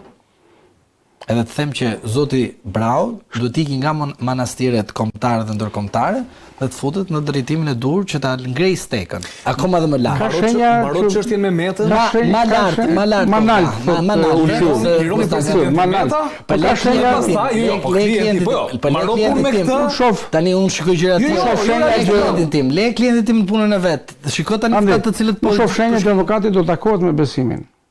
Po prandaj po them pra, që mbaron dhe çështjen, kryen dhe detyrën e tij shembullore si avokat ndaj presidentit Meta dhe ndryshon dhe qasja ndaj Spakut. Gjithmonë kjo duhet. Ky ishte ai që po thoya. Duhet harmonizuar me rezultatet e strukturës posaçme. Patjetër. Dosja Akshi nuk është më thjesht një shqetësim i brendshëm shqiptar. Ajo ka kapërcyer kufit e administratës sonë dhe ka prekur atë që në këtë vend zakonisht askush nuk i prek pa pasoja. Amerikanët dhe të dhënat e tyre, kryesisht ato që lidhen me bizneset. Reagimi i fortë vjen nga dhoma amerikane e tregtisë në Shqipëri, e cila në qendrimin e saj zyrtare nis me atë që mund të quhet fasada e gjithë sistemit digjital shtetëror, platforma i Albania. Bizneset amerikane raportojnë mos funksionim, paqëndrueshmëri, ndërprerje shërbimesh dhe vështirësi reale operacionale që ndikojnë drejt për drejt në aktivitetin e tyre të përditshëm. Por kjo është vetëm shtresa e parë e problemit. Goditja e vërtet vjen më pas aty ku shqetësimi teknik shndërrohet në dyshim institucional, te konkurrenca dhe prokurimet publike në sektorin e teknologjisë, aty ku sipas konstatimeve që tashmë janë edhe objekti i hetimeve të SPAK, tenderat nuk kanë ndjekur gjithmonë logjikën e garës së ndershme, por vullnetin e atij që administron sistemin. Në reagimin e saj, dhoma amerikane e tregtisë shkon më thellë dhe ngre pikpyetje serioze mbi mënyrën se si jepen kontratat publike në sektorin TIK, duke sinjalizuar deformim të konkurrencës dhe përdorim jo efektiv të fondeve publike. Dhe pikërisht këtu, ky reagim përputhet në mënyrë shqetësuese me hetimet e SPAK-ut. Flitet për tendrat orientuar për vendimarrje të përqendruar në pagduar dhe për një rol të Akshit që shkon për te administrimi teknik. Në këtë panoram, Akshi shfaqet jo thjesht si një institucion digjital, por si një filtr i pushtetit ekonomik. Kur vjen fjala tek sektori i teknologjisë, amerikanët theksojnë një fakt kyç. Shumë prej kompanive që ata përfaqësojnë janë të certifikuara ndërkombëtarisht, zbatojnë standarde të larta sigurie, dhe ky është element kritik. Disa prej tyre janë të autorizuar të ofrojnë shërbime për vetë qeverinë e Shteteve të Bashkuara të Amerikës. Pra kompani që në SBA kalojnë kontrolle ekstreme sigurie, financiare dhe ligjore, por që në Shqipëri përballen me një sistem prokurimi të errët dhe me një platformë shtetërore që nuk garanton stabilitet dhe mbrojtje të plotë të dhënave. Krahasimi bëhet edhe më i fortë. Në SBA dhe në ekonomitë e zhvilluara, kompanitë që prekin sisteme qeveritare sensitive i nënshtrojnë filtrave të hekur të auditimeve të vazhdueshme dhe madje kufizimeve të fitimit, gjithçka për të mbrojtur interesin publik dhe të dhënat kritike. Në Shqipëri, sipas këtij reagimi, këto standarde ose mungojnë ose zbatohen në mënyrë selektive. Për të arsye, dhoma amerikane e tregtisë kërkon qeverisë shqiptare masa korrigjuese të menjëhershme për të garantuar funksionim të qëndrueshëm, të pandërprer dhe të besueshëm të Albanias, veçanërisht për shërbimet kritike për biznesin dhe proceset e prokurimit. Mirë, siç e dëgjuam, shqetësimet janë serioze. Bizneset amerikane në Shqipëri janë të shqetësuara se nuk punon në Albania, nuk marrin dot shërbim në Koreale, po nga ana tjetër, çfarë thon dhoma amerikane? Thotë që ka një pjesë të bizneseve të cilat duke se janë penguar në proceset e tenderimit, pra që bizneset amerikane të marrin pjesë, dhe pse janë kompani shumë herë më të kualifikuara se kompanitë shqiptare që kishin marrë tendrat, sepse disa nga këto kompani kanë menaxhuar dhe të dhëna sensitive të ndjeshme, pra sekrete të qeverive të Shteteve të Bashkuara të Amerikës. Pse nuk i lam ne kur të hynin në garë në Shqipëri këto Basir Çollaku? Sepse do të kontrolloj vetë parat, të dhënat, investimet, klientët. Rami ka përdorur si arsye lobingjesh paratë e shqiptarëve, dhe jo si investime. Deklarimi bordit të dhomës amerikane të Arktisë ka qenë një vendim i bordit i lançuar, le të themi, nga drejtuesi i dhomës amerikane. Kur them dhomë amerikane të Arktisë dhe kur Shtetet Bashkuara janë mbi emri kësaj dhome, unë kam konsiderat që kjo është një herësh edhe ambasada amerikane që flet. Pra njësoj reagimin me një reagim, siç mund ta bënte ambasada amerikane? është mboj drejt për drejt, sepse dhe statusua lejon mos jenë diplomatik, po t'jenë të drejt për drejt. Ajo çfarë theksoi Granti. Flasë si biznes këta. Po sigurisht, flasë si biznes, dhe duke thonë që ne jemi penguar, pra, përveç burokracive, penaliteteve që u sjell në kohë dhe në shërbime, shpejtësie dhe të munguara tashmë nga Agjencia e Shoqërisë së Informacionit, kompanitë amerikane nuk po kanë akses në garat e këtyre tendrave. Plus që të dhënat e tyre, edhe të biznesit, dhe të punonjësve amerikanë. Po të dhënat i kanë kriminele tani. Po të çfarë është në fund të fundit, Andi, tani që ne flasim, paktën këtë themi hapur. Por Akshit dosja, Akshit akuzohet zyrtarisht organizatë kriminale. Veprime të kryera në kuadër të organizatës kriminale. Zyrtarisht kjo. Është më lart se grupi. Organizata ka disa grupe. Organizat strukturuar kriminal, por me veprimet të kryera është një nga paragrafet aty të akuzës, ku thotë veprimet të kryera në kuadër të organizate kriminale. Dhe kjo organizatë kriminale ushtron aktivitetin në kryeministri. Kush është drejtuesi i kësaj godine? Kryeministri. Pra, duhet më shku me etu ke zotnia atje. Se një organizat, pra një enti tillë, një agjenci e tillë, në varësi të kryeministit, që bën të vepra të rënda penale, dhe e zotëria s'di ka që, këtë duhet na thotë prokuroria, di apo jo. Por, ajo çfarë theksoi dhoma amerikane, që është një shqetësim dhe një alarm serioz, ka të bëjë me faktin ku thoshte që këto përveç saj janë dhe cëlim edhe të biznesit, por dhe i sigurisë kombëtare. Dhe më tepër të shtuar sërish, le të themi, një shqetësim të partnerëve tanë strategjik, kur thoshte që biznesi të cilët janë certifikuar se kanë bërë punë për qeverinë amerikane, pra, ata kanë certifikatën e sigurisë, kanë punuar për administratën amerikane, dhe për qeverinë amerikane. Këto kemi në partner, tjetër vizitor. Dhe këta ati nuk i letë futën atje, partnerët e këtyre. E do mbështetjen e tyre, do strategji me kosto më të ulët, thotë domethënë dhoma amerikane, sepse po nuk kanë ardhur për vjetur, kanë ardhur për punuar. Programa do hajdut. Do kinez, do rus, ka shumë tendra që ka dhënë atyre që janë probleme strategjike për portet, për investime tjera sigurie që kanë kaluar në duart e rusëve dhe të kinezëve, duke përfshirë edhe këto historitë të dhënave. Atëherë, me kë jemi alatme, me kë jemi partnerëne, kush ndihmon shqiptarët, Shqipërinë dhe Kosovën? Sigurisht, ekzistenca e këtyre dy kombeve është lidhur pazgjithshmërisht me Shtetet e Bashkuara të Amerikës. Një pyetje tjetër që mua më lindi në mendje kur po e këtyre dy popujve se një komb jemi ne.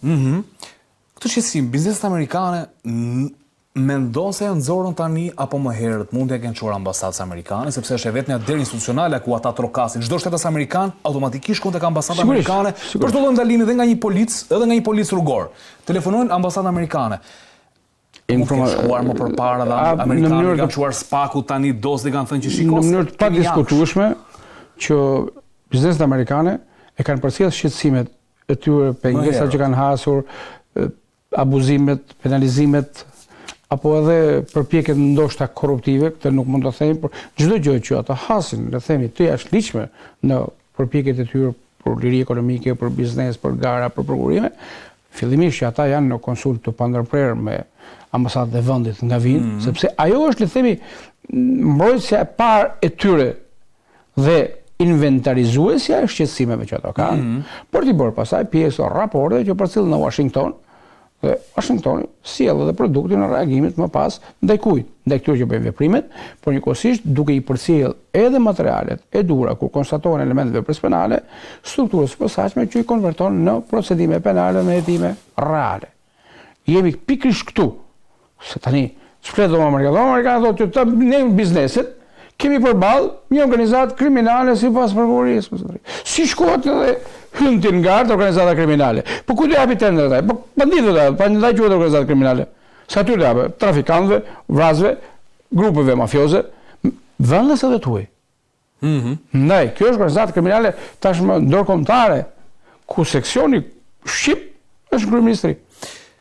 Amerika e para, thot Donald Trump, ishte pjesë e fushatës së tij, është pjesë edhe e strategjisë qeverisë të Shtetit të Bashkuara të Amerikës. Sidomos, domethënë, e lidhur tipikisht me ekonominë amerikane, me bizneset amerikane. Tani jemi përballë kushteve kur Shqipëria ka kosto ekonomike dhe politike mbi bazën e këtij reagimi në moment, duhet ta marrim kaq seriozisht apo ta marrim pak më lehtë shumë gjën. Ne duhet ta marrim seriozisht.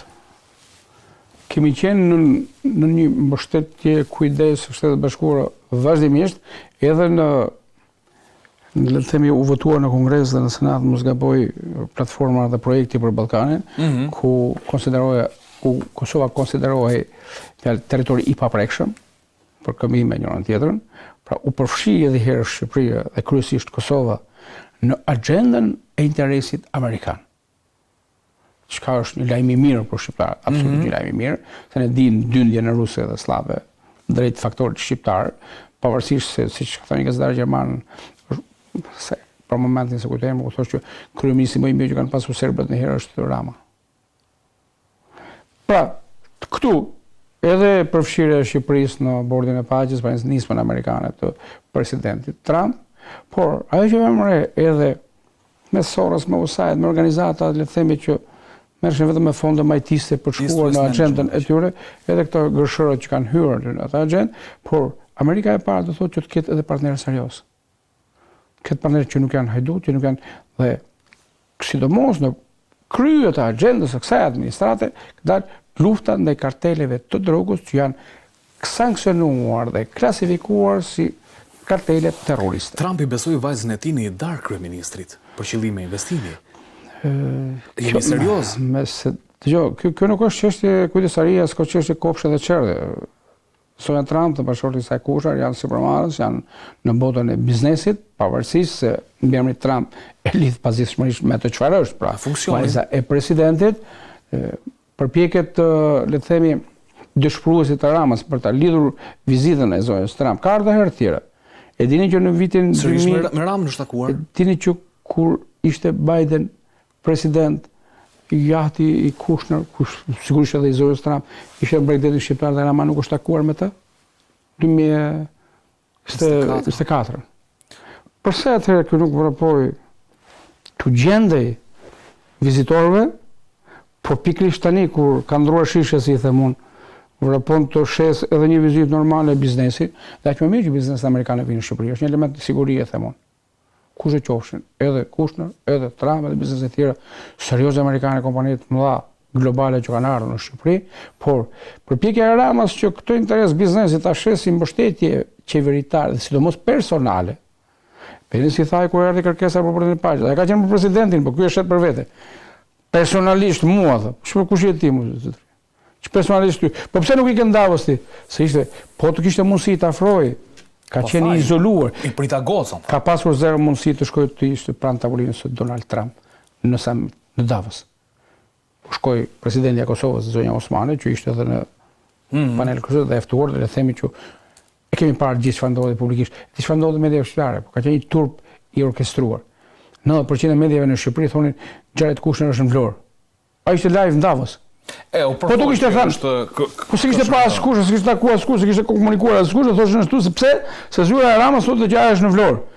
Mbres duke bërë shaka me një mik i them, po të thotë Rama që Trump është në Vlorë, ata do thonë Trump në Vlorë nuk është në Davos. Deri aty shkon hipokrizia dhe nënshtrimi i operatorëve mediatik që kanë tagër tjetër mision publik dhe jo këtë që bëjnë. Ndaj them që kjo përpjekja e Ramës për gjetur një shteg amerikan, ai është i izoluar. Është i padëshurueshëm nga amerikanët. Tashmë në muajt e fundit ka dhe një rritje tensionësh me Bashkimin Evropian, ku aty e kishte ca shtigje lobingjesh, ku shohim që gjerman, holandez, austriak, holandez, gjerman, 4-5 shtete, mjafton një veto e tillë për të kthyer historinë. Që bëri Hollanda dikur. Sigurisht, dhe tani shohim që faktorët ndërkombëtar aty kur Rama kishte pikën më të fortë. Gastro Bora që shkoi të tregonte Barceleta ndetën e kujtote se këta po vdesin për qeshur kur të vijë ky zotëria. Pra ku duke parë që fakti ndërkombëtar e ka izoluar kur shohim shtypin ndërkombëtar amerikan, evropian, australian, kanadez, ku duash shko, që kur flasin për Shqipërinë, flasin për një qeveri narkoshtet. Dhe kreu i qeverisë, dihet kush është kreu i organizatës narkos. Kur ti ke dy organizata kriminale, Ballukun dhe Akshin në kryeministri, po dy organizata kriminale më duken shumë për një shtet, jo për një godin. Ndaj them që zotëria, masat dhe sankcionet që do vinë ndaj tij, njëkohësisht shoqëruar këtë me hetimin nga struktura e posaçme, edhe në adresën e zotit Rama, unë them do jenë shumë të shpejta dhe vendi shkon me qeveri teknike për përgatitur zgjedhje, sepse një arsye më e plot për këtë është në vitin 2027 në Shqipëri do zhvillohet samiti i NATO-s. Po që do ta presë kryeministri Rama, të paktën shumë të treguar. Unë nuk besoj se NATO ja beson narkoshtetit organizimin e samitit. Alianca nuk e ka këtë agjend, NATO nuk e ka këtë prioritet, por është aliancë sigurie kundër pikërisht këtyre karteleve që përfaqëson kryeministri. Një pyetje tjetër. Ka rënë dosja e Akshit në heshtje në SPAK? Cila? Dosja e Akshit. Po. Ka rënë gjë në heshtje në SPAK? Po vijon tetohet, po vijon të paktën? Në çfarë kam unë ndjenjën nga burrimet tona, mendoj që ata po punojnë me intensitet të shtuar. Edhe për çështën e Balluku, edhe për çështën e Akshit, edhe dosjet tjera që kanë qenë disi të dremitura, janë dhënë një ritëm ndryshe, sepse janë në prioritet po thua. Janë në prioritet sepse personazhet që gjenden brenda tyre janë personazhe me pushtet dhe me vendimmarrje që prodhojnë kosto. Për sigurinë dhe për ekonominë, njëkohësisht duke qenë gjymtyr të grupeve kriminale dhe të mafjes, kombëtare dhe ndërkombëtare, atëherë struktura po sforcohet të themi edhe me kapacitetet aktuale, por ka pasur një ndihmë edhe infrastrukturore, por edhe në teknologji nga Shtetet Bashkuara të Amerikës, dhe nga Bashkimi Evropian, dhe nga britanikët.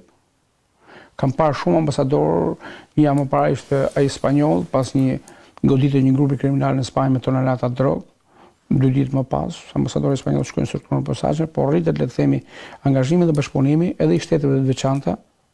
Pa mirë Bashkimi Evropian, mirë dhe kryesuesi i delegacionit, por dhe ambasadorët që gjerman, belg, spanjoll dhe vende ku grupet shqiptare kanë një territor në rritje dhe fuqisë kriminale, çfarë ka ndodhur andi?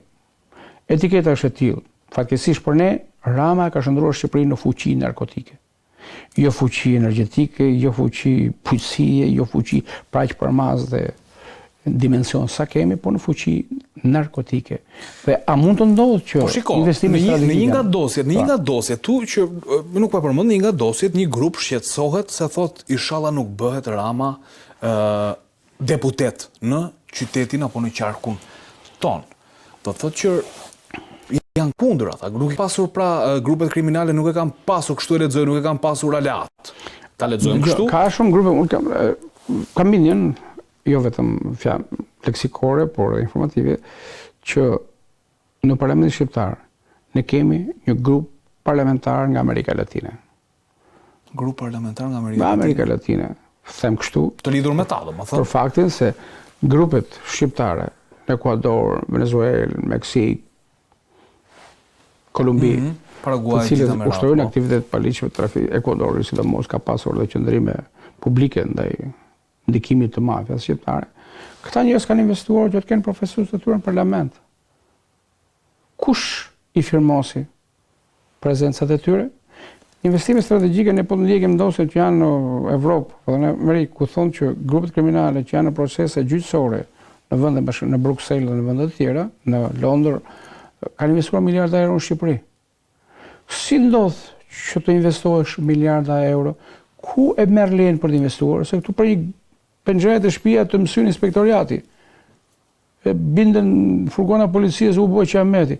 Po për këta investim me miliarda. Njërë vjeni më të e, njërë vjeni më të e, njërë policia bashkiake dhe rreth. Policia, shoqënia, bëhet nuk i merr lagja njerëzit aty që shqetësohen për ato dollapin që është hapur atje. Në amizili shkeljes. Po për këta investimet e investitorëve strategjik, në resorte, në hotele, në këto, Kush e plej për këtë? Kryeministri i vendit jetë. Drejtuesi i asaj AZT, Agjencia e Zhvillimit Territorit, atje në fund është Belinda Balluku Edi Rama. Në 90% të raste kanë firmosur këta dy. I kanë parë dosjet e tyre? Kanë parë që një njeri që vjet me biciklet, mas 2 muash kërkon një investim miliona euro? Se dhe Gastori që u të hoq nga investime, se nduket pat frikë se do i thonë kujqet e parat. Ishte një komedian tjetër, shqiptar, jo Zelenski.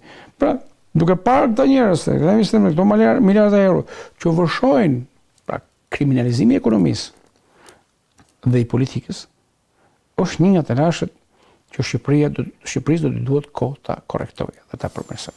Arben Ahmeti në një intervistë tha që do duhen shumë vite. Shumë vite duhen. Besoj se shumë vite. Paktën 3 mandate i duhet për të ardhur në pikë zero. Për të rikthyer gjendjen fillestare. Sepse ne kemi përdorur një elitë kriminale. Ka biznese që kanë ndosur për trafik droge atje dhe ka organizata kriminale që janë biznesmen gjoja të qëruar. Dhe ke parë taksinë e bizneseve të Spaku sa shpesh po shkon? Se në ministrave dihet. Unë nuk gjej dot një ministër që është pa status hetimi. Dhe unë jam dakord që një pjesë e biznesmenëve do duhet të jetohen. Sepse ka hapësirë për të jetuar, mendoj unë. Nuk po ngrakuzë, kur them të jetohen, të zbulojnë thatë vërteta që akuzat e kanë ngrejt pikërisht të partnerë që kanë sjellë dosjet në Shqipëri, që këse këto parat të këtyre trafikantëve ata nuk kanë dalë vetë. Parat të tyre biznesmenëve kanë dalë. Mua më shqetëson, gjithnjë më ka shqetësuar Basir kjo çështja e konkurrencës së pandershme, që shqetësohet edhe dhoma amerikane e tregtisë sot. Ne jemi më të mirët në botë, ju nuk na jepni një tender, se po e përkthej kështu në mënyrë banale. Ne jepni një tender ta vërtetojmë kush jemi ne. Të tregoj sepse ka edhe njerëz që janë në Bashkinë Evropiane, njerëz që kanë, le të thënë, protektorat për të reaguar për Shqipërinë, që kanë marrë tender në Shqipëri. Kjo është lobingi kriminal i Edi Ramës. Të tregoj një fragment të një episodi në këta përgjimet e Sky Anchors, ku flasin 2 drejtues bandash me njëri tjetër që kishin punë për të marrë tender, për të marrë prokurime, për të marrë punë publike, për pastruar paratë. Dhe ja kishin dalë ta merrnin punë, po ishin shumë të mërzitur dhe shkruan njëri prej tyre, miku të bashkëinvestues të 2 drejtues bandash, o zot sa shtet shkarllatur, sa të korruptuar që janë. Por edhe këta që nuk e kanë problem para, e kanë bërë, kanë se ata me rrezik qelie i kanë fituar pavarësisht se është verbalisht, por edhe ata donë se kanë sasi të mjaftueshme dhe tonelata eurosh për të hedhur, janë të alarmuar se sa korrupsion ka. Pra një bandë kriminale është alarmuar për korrupsion. Janë 2 në fakt. Në këtë episod të shkëmbimit të mesazheve. Ne bëjmë analizën, Basir Çollaku unë falenderoj shumë, përpiqemi të bëjmë analizë. Sigurisht nuk bëjmë, e kemi thënë gjithmonë, nuk mund të bëjmë gjyqje popullore, bëjmë gjithnjë, le të themi, një interpretim të asaj se çfarë shihet, çfarë lexohet, sa kuptojmë ne është tjetër punë, sa mund ta kuptojmë dhe t'ja interpretojnë që ju ta kuptoni, por sigurisht drejtësia ne shpresojmë shumë që të bëj punën e saj, të shkojmë me të drejtë të gjitha çështjeve deri në fund, të ketë vendime le të themi të formës prerë, mbi bazë provash dhe fakte, dhe sigurisht kjo peshë i mbetet drejtësisë së re. Probleme ka, probleme do të ketë, por shpresojmë shumë që të luftohen. Edhe njëherë Basir Çollaku, të falenderoj shumë që ishe sot pjesë të skenë krimi, e vlerësoj. Shikoes nderuar, ne bashkë do të shihemi të shtunën në orën 20, natën e mirë.